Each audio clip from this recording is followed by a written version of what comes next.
Hey,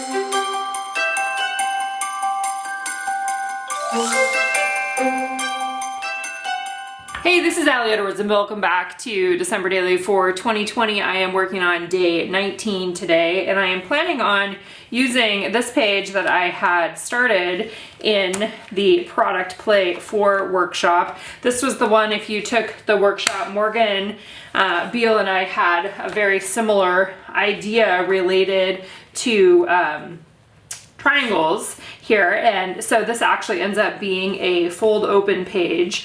What I'm thinking about doing on this one, my day yesterday, if you heard me in the day 18 video, I talked a little bit about this, was full of nothing, like wonderfully full of nothing, where I did nothing. I didn't do work, I didn't, the kids were gone, I walked with a friend, which was the most that I did that day, which was glorious, and then I came back and I took a bath and I read a book, or read most of a book.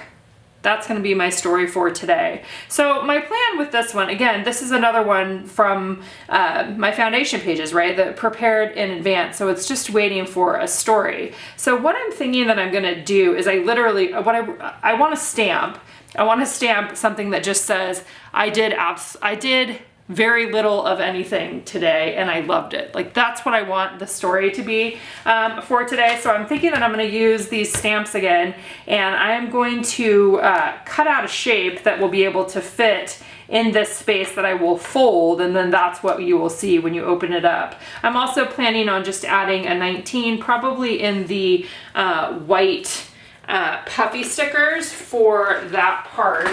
I do have, when I do something like this for my foundation pages, I usually make some sort of a template, and this is actually the template that I created for this one before. That was kind of my test, and you can see it's not going to fit exactly, but what I need is to kind of make sure that let's see, I might even be able to lift this up. Yeah, I'm going to be able to do that, because I want to have half of it be this shape, right, and then the other half be a circle, or be in that shape. So that's what I got to figure out how to do right now, which I think I only adhered this down in one spot.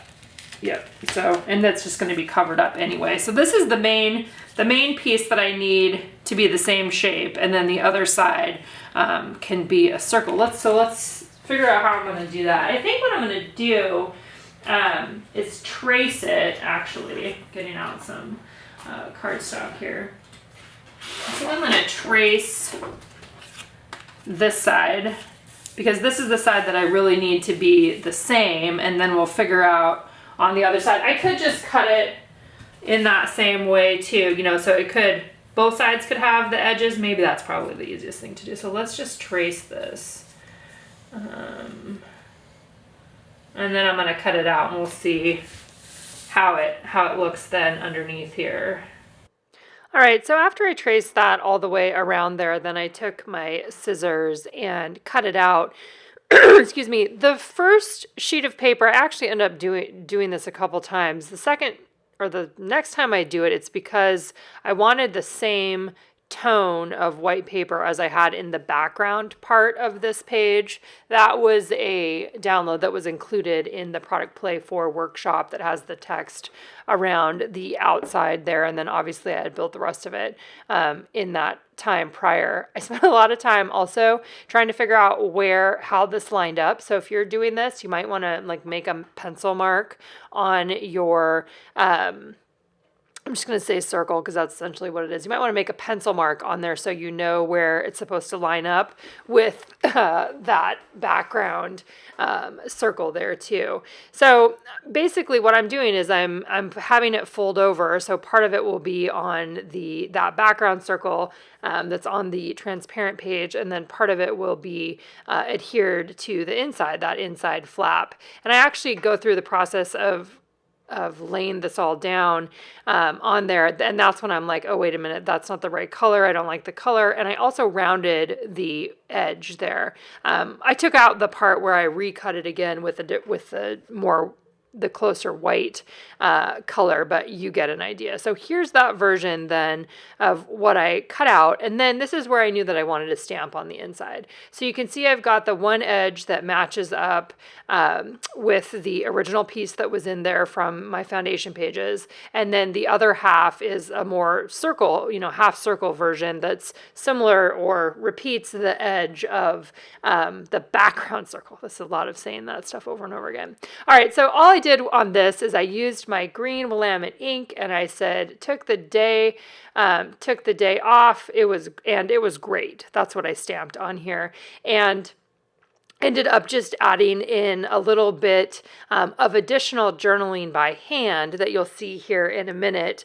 Also, when I'm doing something like this and I go off the edge, or I know a word's not going to fit there, like I'm totally fine with that, with the W on one part and then the as on the part below, and then having the great fit in there with the T going off the edge. Like, this is very imperfect, and that's part of what I like about it, and like how it turns out when you have the stamping that goes off of the edge there.